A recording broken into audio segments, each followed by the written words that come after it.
good evening. And welcome to Diary of the Lincoln Geeks Let's Talk Games episode 15. Yes, that's right. We are here tonight with Randy Flynn, representing for Crafty Games, to talk about Tabriz.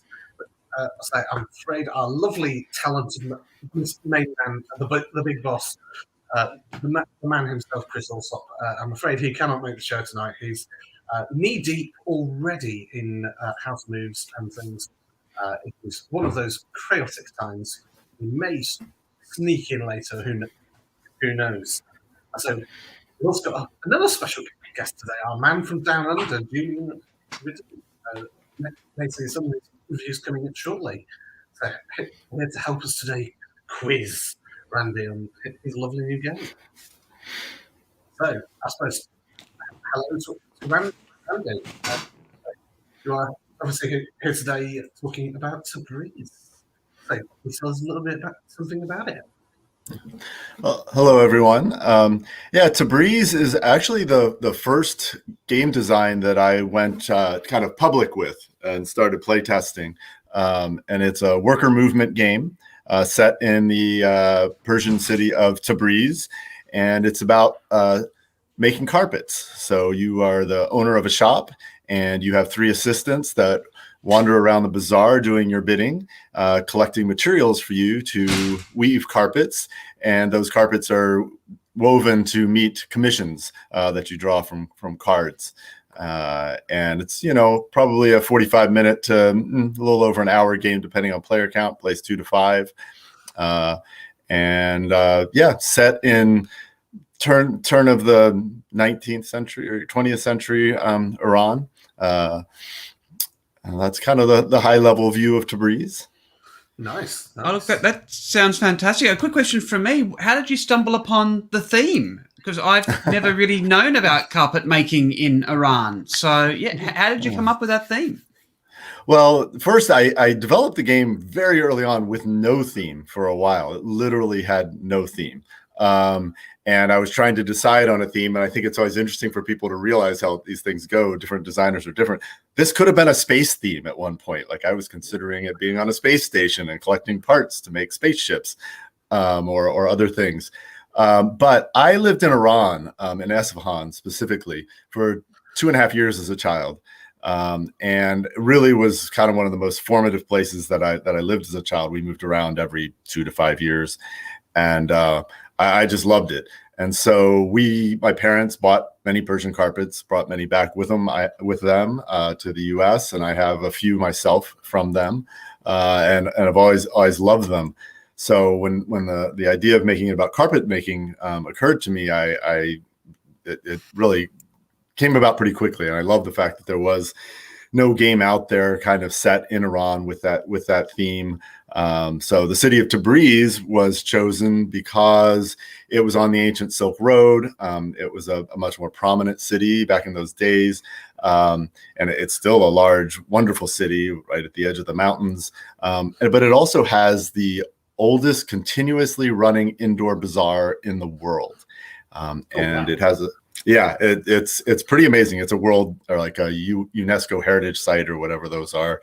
And it has a specific section for Persian carpets, which I will not attempt to pronounce because I will get it very wrong.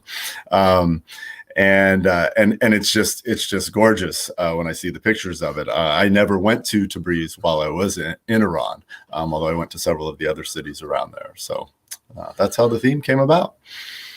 Excellent. How's it been working with Crafty so far to get this all coming to life then? Oh, it's been quite good. Like I said, it was signed quite a while ago. Crafty had a number of other things in the pipeline to get through. Of course, as you all know, we've had a lovely manufacturing and shipping crisis induced by this pandemic, which has slowed a few other things down.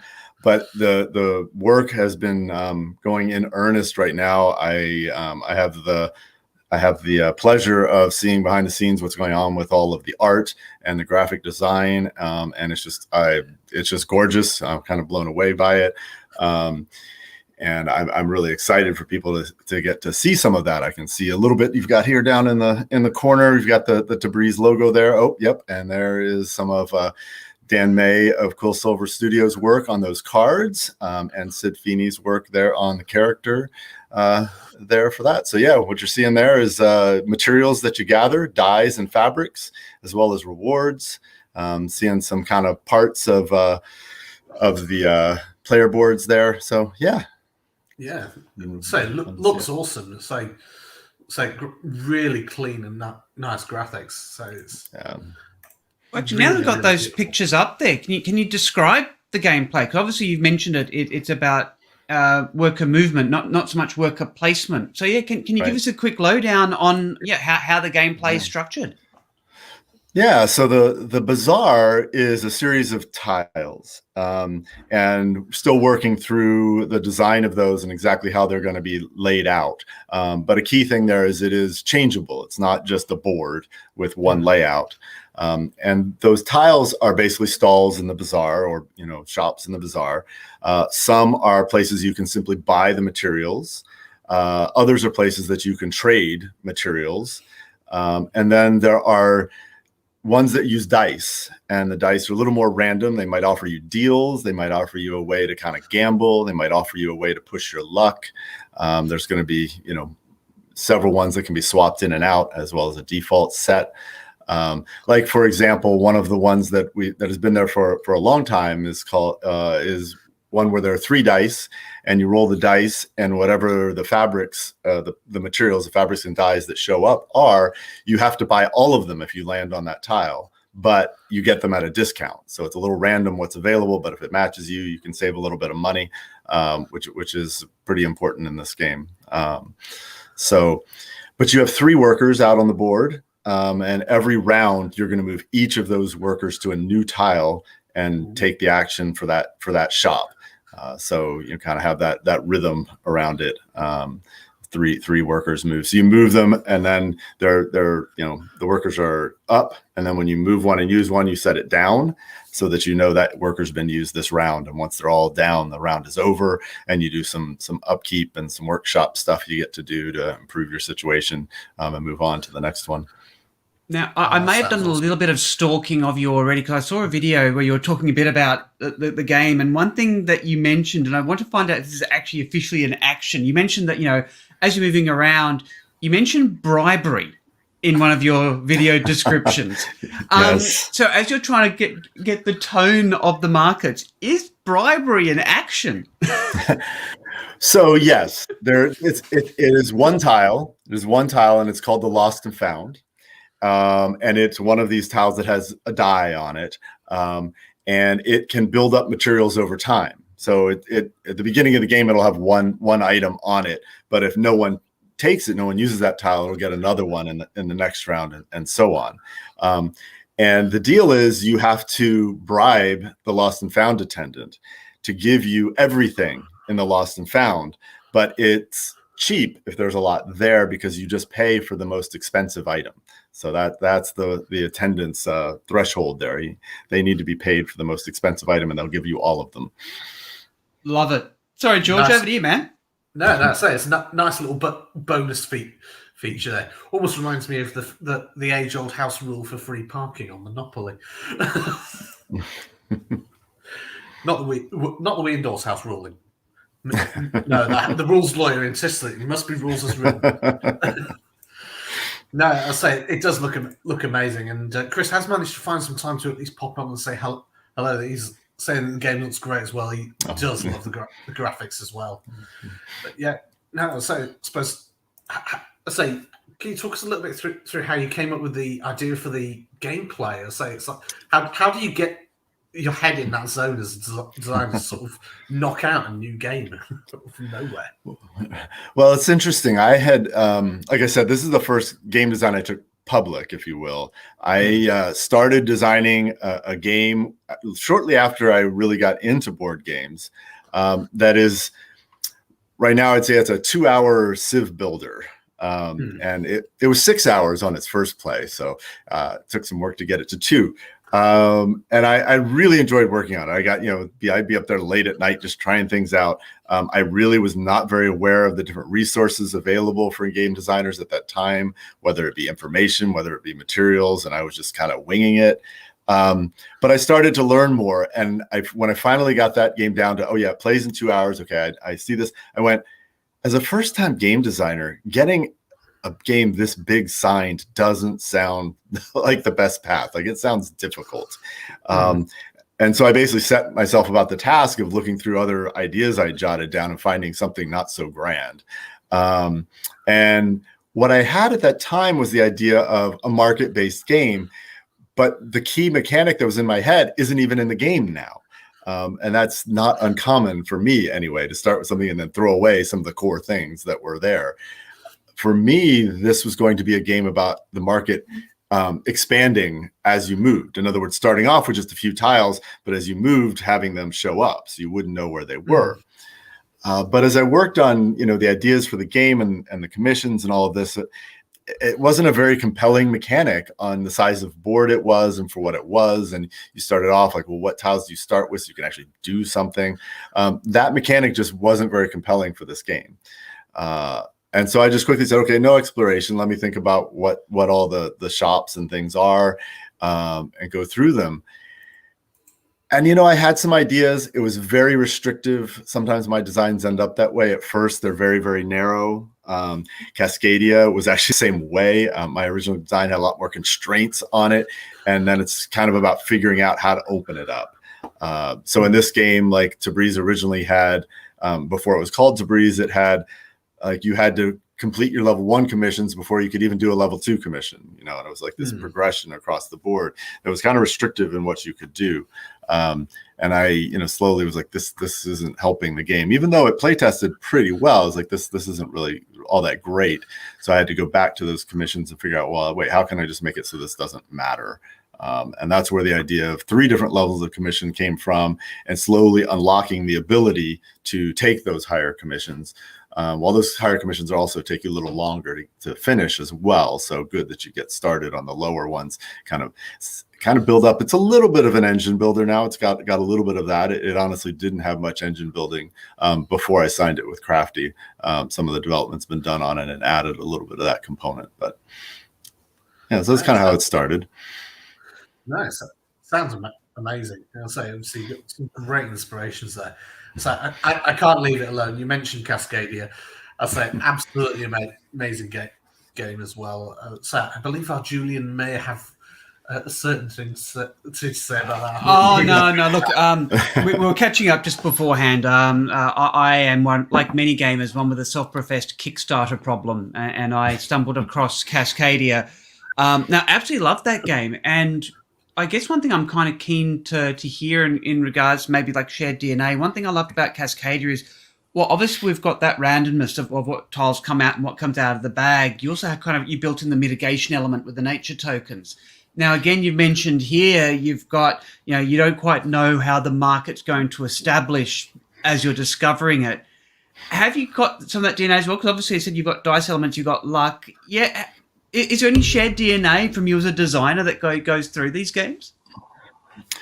Well, I definitely like the exploration idea. And in the Civ builder that I talked about having before Tabriz, pulling tiles from a not a market, but from a stack, and choosing one to add to your world is actually a pretty big part of that game. And so your own, it is like Cascadia in that each person kind of has their own little board, but it kind of is revealed over time by your own choices. And so I really do like that kind of mechanic. I also love tile builders. I have played a lot of Carcassonne in my day. I still play it on my phone right now. So I love that game. And whenever anyone compares it to Carcassonne or says, oh, this might replace Carcassonne for me, well, one, I laugh. Come on, it's not going to replace Carcassonne for anyone. But I'm flattered by that comparison, because I just think Carcassonne is an amazing design, and it's the kind of game that I really, really love. So that's definitely something that shows up again and again. And speaking of design, again, what I loved about Cascadia is, we talk about games with really simplistic rules, but that provide strategic depth. Cascadia, I'm able to table and teach someone literally in 5-10 minutes at most. There's no complexity in that. However, the crunchiness of, no, do I want the bear to be alone? Do I want the bear to be over here? there was so much in that has added so much replayability. So when you look at the complexity of what you put with Cascadia, and then again we look at Tabriz, would you say you kind of tried to go again for a similar idea where it's again a simple mechanic but with lots of depth? How would you describe that complexity? I think I did learn, early on in playing games and designing games that the simplest set of rules you can have to accomplish the feel of the game you want, the experience you want, is the best thing. And it's not to say there aren't games with complex rules that aren't a lot of fun and very interesting. But even those games, if you could eliminate one of those rules and still deliver the same experience, I'm like, that's just a net gain to me. I don't see any downside for the most part. And so I'm always driving for that. But this is a point where I think it's important to jump in and say, especially with Cascadia, like games don't come out of a designer's mind and just take a few leaps to the table, right? They go through a process of pitching. They go through a process of development. They go through a process of, kind of further design. When Flat Out agreed with me to publish Cascadia, it was a much simpler game than it was today. So I had the simple rules and I had all of that, but the depth honestly wasn't really there. And I think this is where, developing it with a great publisher can just make a game shine. And so I worked with the folks at Flat Out Games on that. I was on the collab with them. So I was kind of one of the developers working hand in hand with Sean and Molly and Rob and others, developing this out. So as an example, the drafting system in Cascadia was not my idea. I did not put that into the original design. It came up out of that process as the game was played and play tested by the other people in the collab. And it kind of came out of that. And then, although I didn't have that idea, I was very involved in refining it, deciding how the nature tokens worked, and all of this stuff. And part of that point is, the kind of games Flat Out makes at this point, and that is very much a focus for them, and they're very, very good at it. So that definitely helped Cascadia along. With Tabriz, it's a little bit different in a way. I definitely tried to keep it very, very simple, and by the same, kind of priorities I mentioned before. And maybe again, it was a little too simple. But in this case, Crafty worked with Brieger Studios. John Brieger and Michael Dunsmore in particular worked on Tabriz to go through a development process. Been like last year, or maybe starting slightly the year before. And they added things into that. And I was, fully integrated with that process as much as I wanted to be. So I saw what they did. I gave feedback and all of that. There's a workshop phase in Tabriz, which is an expansion of what for me was just an income phase when I finished the design. And it adds a lot of that depth you're talking about. There's a lot more variability going on. And yet it just takes like this one small, simple part of the game and says, okay, we're just going to expand that a bit. We're not going to change like the rest of the game. We're not going to overcomplicate anything else. But this workshop phase is now more interesting, and it will have impact on everything you do. And John and Michael and the team did a great job with that. No, I love that. It's great when I speak to developers because, I'd love to hear how this works for you. But many of them I speak to say, the initial game idea, I had it finished in 2 weeks, but the actual finessing's been the last 3.5 years, getting it right. How long did it take for you to, I guess, come up with the core mechanic? And obviously your finessing is ongoing. So what's been the development phase like for you? Well, the decision I talked about making to stop working on my Civ Builder and work on what became Tabriz happened in the summer of, I always get these, it should have been 2017, I guess. And by September, so this is probably like 2 months later, I was doing public playtesting. It was my first public playtesting of anything. And because I know that was in September. And so that's how long it took to like get the core mechanics down. I spent a lot of time refining that design through more public playtesting, through playtesting with my design group here in Seattle that I had started to connect with a little while after that. I don't even know, but I went to Gen Con next year in 2018 to pitch it. And so over those months, I had refined it enough. So that was, most of a year for Tabriz before I was pitching it. Contrast that with Cascadia, We went on vacation. On the flight home, I looked through my design notes. I was struck by something in a design note after having played Tiny Towns 6 times on vacation, which we had just purchased. And a few things clicked. And I had core mechanics down within a couple of weeks. I was almost ready to pitch it within like a little over a month. And I signed it with Flat Out, I think just 2.5 months after I had come up with the idea. So from timeline perspective, these were very different games. Some of it's the complexity of the game. Some of it's where I was in my process. Some of it's just the game. So I just need to stress something for all the people who are listening in. As an amateur game developer myself, it is never normally this fast. Huge shout out, Randy, for you to actually have the pieces aligned, because all I know is months and months of pain, or maybe that's just my development methodology. I'm not sure, but no, that's awesome. I can show you all the designs that are, in progress one way or another, and tell you the pain behind all of them. So it's definitely there. I've got another design that a roll and write game that has been one of my most popular games at conventions. I have refined it over several years now, and I'm still not letting it go, because I just think it's really, really good compared to the other designs that I have. But the amount of time that I spent refining that game is a lot higher than Cascadia. Oh no, it's so much fun, and I love that you mentioned roll and write, because obviously that whole thing has taken off. I think even more so in COVID. Like we've seen them around for a while. I enjoyed last weekend playing Hadrian's Wall, or what I like to refer to as Excel, the board game. And but again, because you look at that and Chen talked about it on a different podcast I listened to, where there was so much work. Like they had the idea, but to refine it and to get the theme to work and to bring it all together, again, as you said, was that hard point. Last question from me, because I know George has got others as well, but you've talked about some of your inspirations. You obviously Tiny Towns, mechanics here. You've mentioned Carcassonne. I can see your shelf behind you. What are the games that shaped Randy? Where are the things that kind of got you peaked? So first off, the shelf behind me is my backup shelf. So that's not the main shelf, which is somewhere else in the house. Yeah. Well, there's also the garage, which is the third shelf, and there's some in the closet that way too. Well, so I got into board gaming shortly after meeting my partner, Marlene. My son now, Julian, was 9 at the time. And pretty early on in that, I think I had heard of Catan. Like I had heard of it. And I didn't even know what it was. It was just like it hit these notes that said, this sounds like something you should look into. I played some board games as a kid, but I hadn't, and here and there, more card games. And so I learned what it was, and I just went, Julian, and I learned that he played like Castle Panic.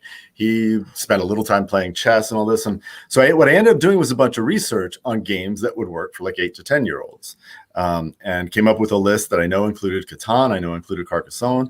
I don't remember what else was on it. And we ended up buying Catan, or I ended up buying Catan and Carcassonne and playing them both. And Catan in particular, I can tell you, we had nights. The worst decisions we would make was to play the third game of Catan in an evening. It was usually past 1 a.m. at that point, and we rarely finished that game. So Catan definitely had a big impact on that Civ builder that I'm talking about. The tiles are hexes, and it builds out. My favorite Catan is Seafarers.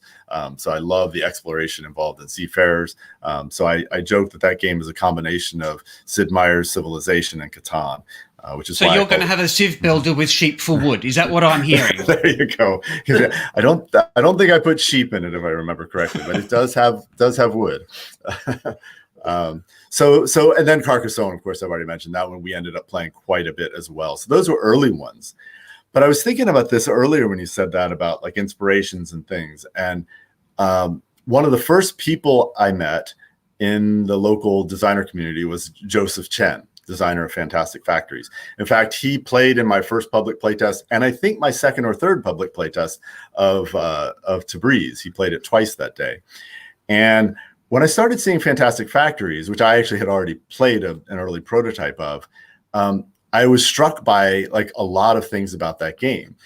And one of them is turning into dice. A lot of games do this now, and some always have, but he really stressed a 6 is not better than a 1. It's like the dice have to have, some sort of different meanings depending on what you got on your board and all of this. And you've got to be able to think through, what am I going to do with this one, with what I've got? And I got to make sure I can cover all different dice reasonably, because I don't want to get stuck with something that I can't. And then adding in mitigation strategies, the ways to say, well, okay, I got a bad roll for me. What do I have that lets me change things? Ironically, the manufactions expansion for Fantastic Factories provides one of the best mitigation strategies I've ever seen for dice in one of these worker placement games. Oh, I haven't played that one yet, but you're so right. Because again, I love his game as well. He was one of those ones that figured out, dice values aren't necessarily better or worse. A 6 isn't better than a 1. Another game I think that does it well is Dice Hospital. Where you're constantly just trying to figure out, how do I balance the values rather than how do I make them better or worse. So to have them in an early play testing group must have been fantastic to get feedback from an experienced designer like that. Yeah, it really was. Seattle has a great board game design community, which I had kind of discovered a little bit before that public playtest. It's a local group called Playtest Northwest, and they do playtests in local, game pubs and board game stores and cons as well, the local cons. And so that's what that playtest was with. I had been to 1 or 2 myself to playtest other people's games before that, including playtesting Joseph's, and that's where I started to meet, a lot of the people in the Seattle board game community. And it has a big impact. It's like there's all sorts of different people you can play test. You can play test with people who just love games, and they're just going to play a game and tell you what they thought about it. And that's it. And that's incredibly valuable. You can play test with people who play board games they don't design, but they're really technical and they can see holes and they can see things that bug them. Also incredibly useful. And then there's playing with designers, especially with designers that and trust and like what they do. And then you can have sort of another level of conversation. Then actually talking about what ifs becomes, really, really productive and like that. So, or detailed questions about why. Why is this way? Why do you allow 2 of these? Why should there be 2 different things? What is that actually buying you? Because sometimes as a designer, you get blind spots to these things. I created it for this. Okay, that's great. Does that still hold up? Maybe it doesn't with the changes you've made to the game. So, yeah, definitely. Yeah, I'm Chris saying that leads into my next question, really, of the finding holes and exploits. Did anyone find in your immediate playtest any sort of game-changing or critical flaws that you sort of then had to go back to the drawing board? I should have seen this question coming because I really set it up and I didn't realize it. I mentioned Joseph Chen. So we our local playtest group, which formed kind of after meeting through Playtest Northwest and others, played Tabriz a number of different times. And Joseph, I don't know how many times. He probably played it 6 times at least during development. And one night when it had gotten, more close to completion, we played a game and I had the traders, and Joseph looked at the game and I could tell watching Joseph, like he had decided on a strategy. And he quickly explained it to us, but he exploited the heck out of the traders because the traders had no limit as to how many trades you could do. And thus it really rewarded the strategy of hoard a bunch of resources, then go trade en masse, because traders actually add value, unlike in many games where trading loses value. And Tabriz, it actually gains you value because you're losing a fairly limited resource in a turn. But he was able to basically build up enough resources that turn loss wasn't much compared to how many resources he would get out of the deal. And he beat the heck out of the rest of us pretty badly. So I call the limits on traders. Traders have a limit as to how many you can do. It's the Joseph Chen rule. So yeah. I would say I take pride in finding those sorts of holes myself, but I tend to. You take pride. I take pride in stumbling in them when I play against other people who use them against me. So George, remind me never to play Battlestar with you. Yeah, Battlestar. No, sorry. It's banned. It's banned. Dan talks about it far too much already. No, I'll say Battlestar is obviously a favourite amongst us on the channel. We play it rather a lot. Dan, one of our regulars, loves that game, and he's trying to convert everyone in the world to loving that game as well. He's slowly doing it, one person at a time. No, but I suppose just a quick shout out to everyone on the internet. If you have any questions for Randy, feel free to comment live on any of our platforms. Get questions asked. And no, Randy has kindly said that if you are watching it on playback, we will be able to get your comments over to him. So I do have another couple of little questions. I say one, obviously, if you check the bottom of the page, if you want to keep up to date with all the information about Tabriz as it comes out from Crafty's page, and I suppose it's you're working with Crafty, you're working with Flat Out. Do you have any specific game designers or game production companies that you definitely want to work with in the future, or found someone that you absolutely love already? You know, it's interesting. I haven't really thought about it from that that angle very much. Every time that I'm developing a game or have a game, I've gotten to a point where I'm like, okay, yes, I can see pitching this.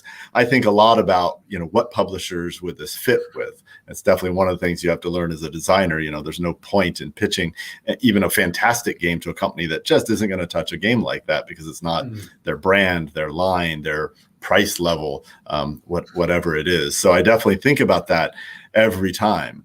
We've gone through this recently. Aaron Mesburn, designer of Verdant, co-designer of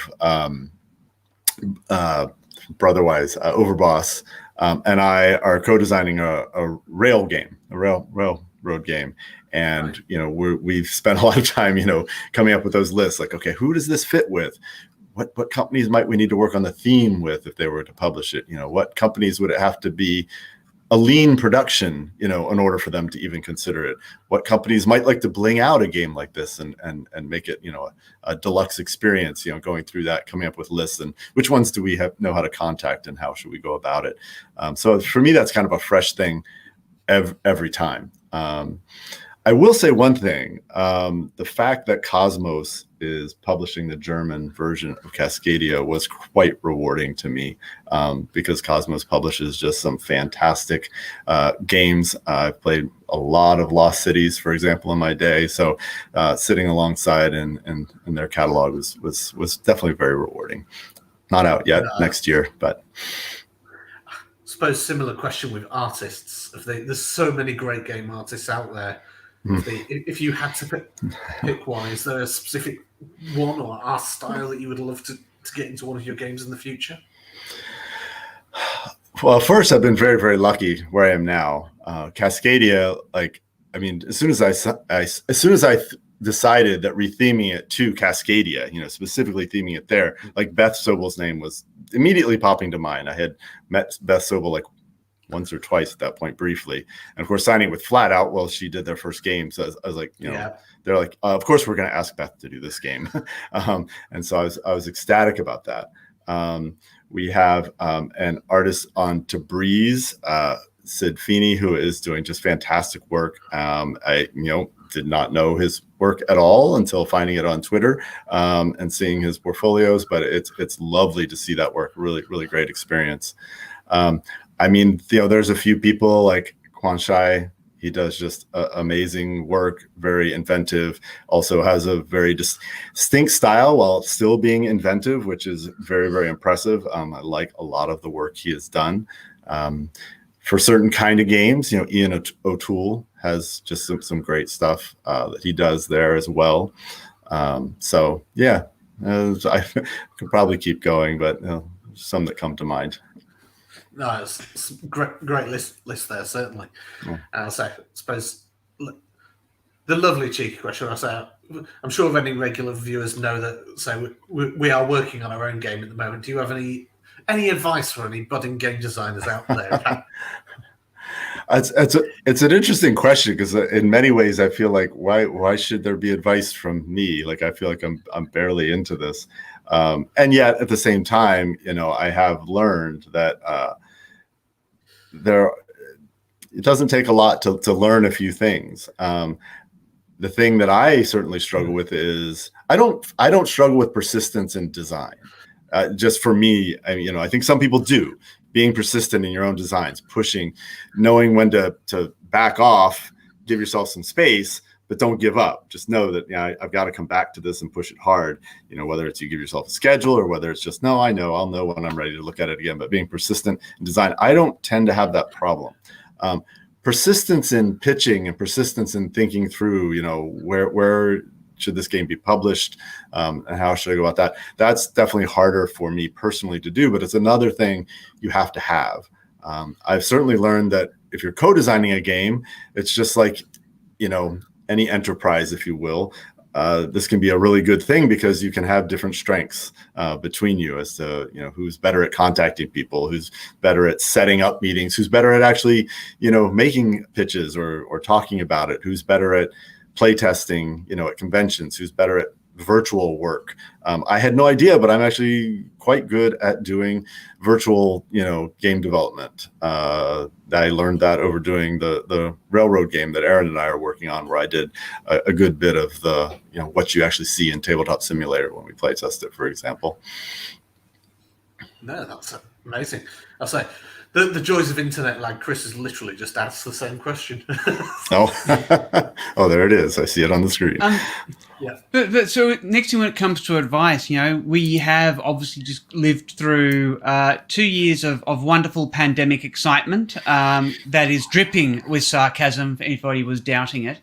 How has that impacted your development? Because obviously, play testing has suddenly all gone digital. How you interact and communicate, and let's not even talk about how you get things produced and shipped. What's been the impact on you with Tabriz from the whole pandemic side of things as a designer? It's interesting that it's had a huge impact, but I also find it hard to tease out like what specifically has come due to the pandemic and what is because of other things, because of where I am in my journey. For example, Cascadia, I decided to work on the collab with Flat Out and pretty extensively. Like I just wasn't, another person who chimed in. I worked.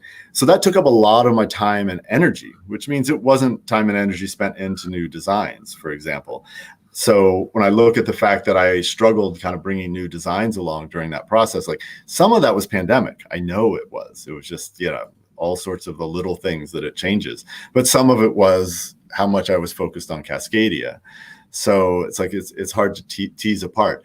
But I went through phases in this. Early on, I didn't have a lot of new designs, or the one that I did was pretty small.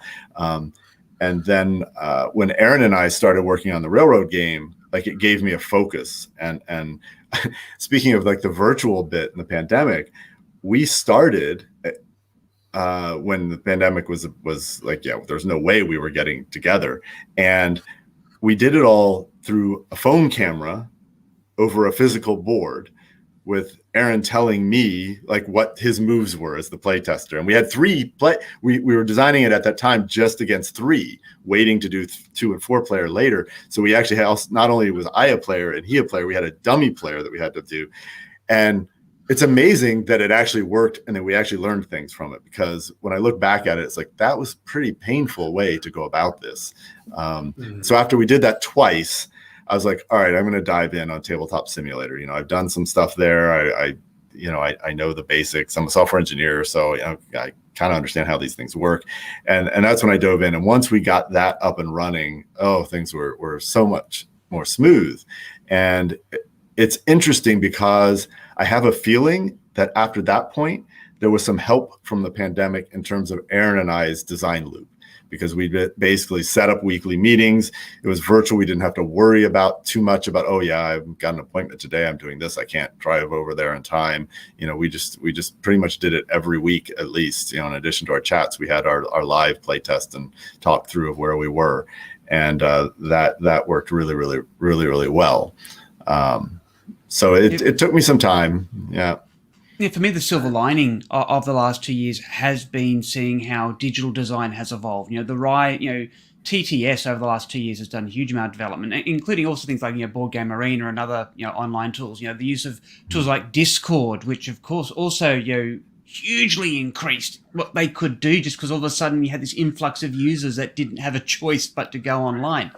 So now I've gone from being a person who hated playing online. I enjoy gaming because I get to hang with people and yell at them a lot, probably a lot more than I should.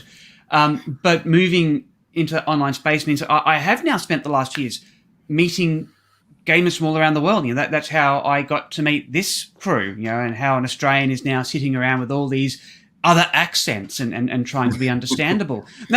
It changed things. So this means also for you as a designer, have you now been thinking about, digital application, be it, are you now thinking earlier about, my games, are they only going to be card or do I want to go digital? Has that been something that's even come to your brain because of those changes? Or are you like, no, I'm a board gamer. I love the tactility of real world. Well, since my day job is as a software engineer, that stuff has been on my mind, since the beginning to some degrees. I have spent time doing board game related coding entirely for myself. Nothing that's ever, it's more like experimenting and trying things out, or how hard is it to do X, Y, and Z. But in the end, I think about that often because there are things I could do on the digital side. And in the end, I'm like, no, I'd rather focus on the physical games, even if it's, developing them in a virtual world right now. It's the physical games that I truly love. And it doesn't mean I don't play those virtual games. The recent release of Concordia Digital Edition was just fantastic. One of my favorite games. And now I get to play it against pretty decent AI or with other people on a pretty darn good user interface. So that's a lot of fun. I appreciate that stuff a lot. And I hope Cascadia makes it to that kind of thing eventually. But for me, I think I've largely decided the focus needs to be on the physical stuff. No, I certainly always prefer my dead tree formats of games. That I say, whilst we've adapted to digital, I feel it's always that it's the poor cousin of board gaming. It's not quite the same as that look of anger in your opponent's face as you just take that move away from him. Or to use the Battlestar scenario of when you exo the Cylon to make it for his reveal of there's just so many sweet moments you get face to face that it's just impossible to replace online. But I say, you've mentioned your favourite games. I think one of the things we've loved taking out of the Sonic magazine is the shelf of shame or the shelf of opportunity, depending on your perspective. Do you have any games that you've just sort of always had sat on your shelf that just never managed to hit the table that you really, really want to? I've had many over the years.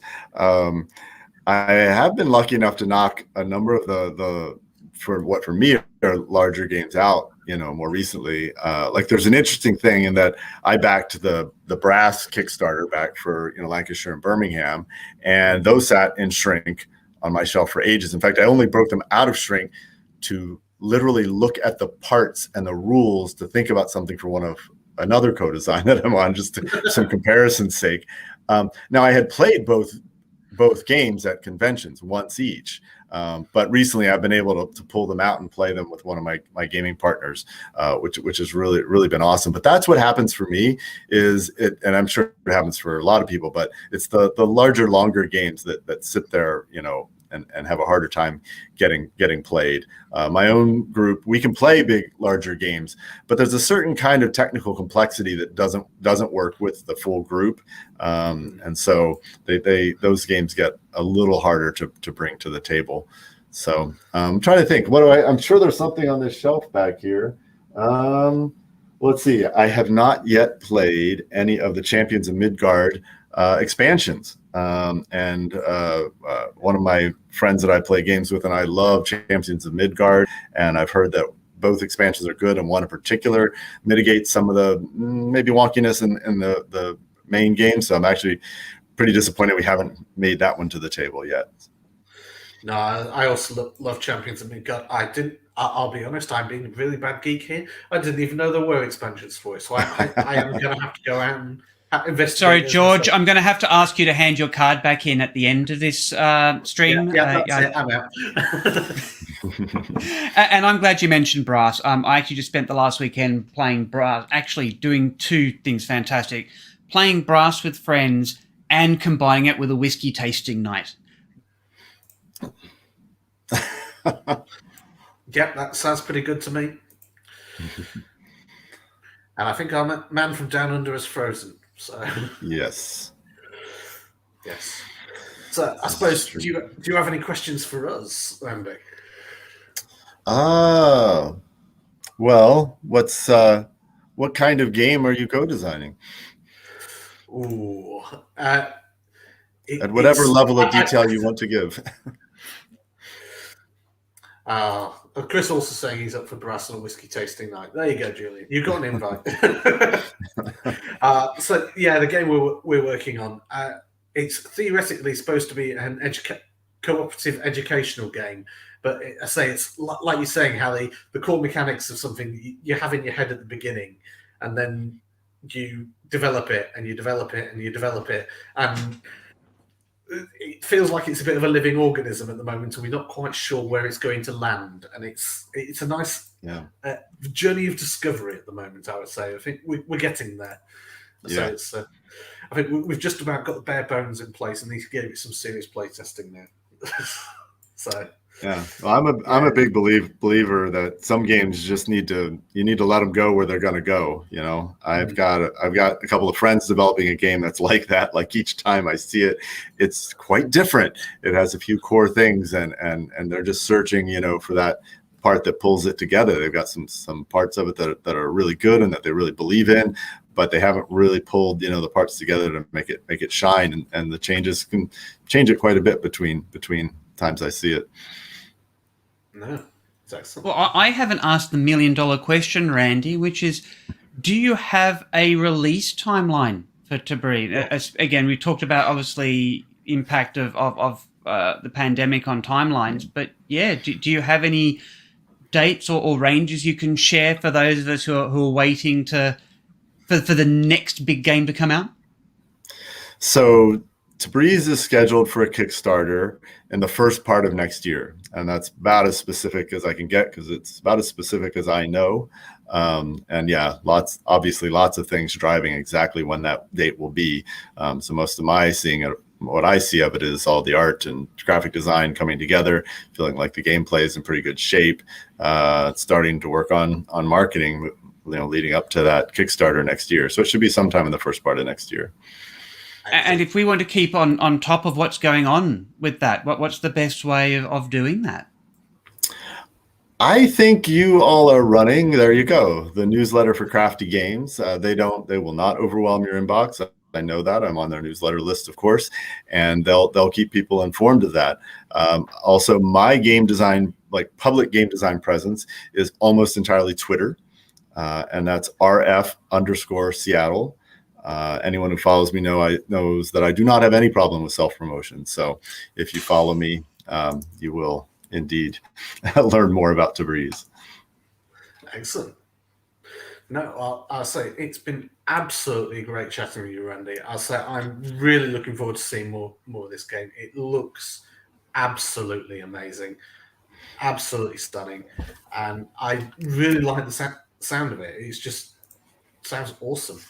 But I would say, if you're out there on internet land and you want to find out more, say do check out the newsletter for Crafty Games to keep getting the updates on Tabriz. And if you want to find out more about what we do down at Lincoln Geek, do check out our website at www.doalg.co.uk. We have reviews, podcasts, live shows. We have it all. You can come and find it all. And I'll say, don't forget, of course, to come and join us next month when we have J&J Games talking about King of the Castle. And so that is on the 2nd of December at 8 p.m. GMT. So thank you once again, Randy, and have a wonderful evening, everyone. Thank you, Julian and George, and Chris for inviting me on. No, it's been great to talk with you, Randy. Thanks again. Thank you. Bye all.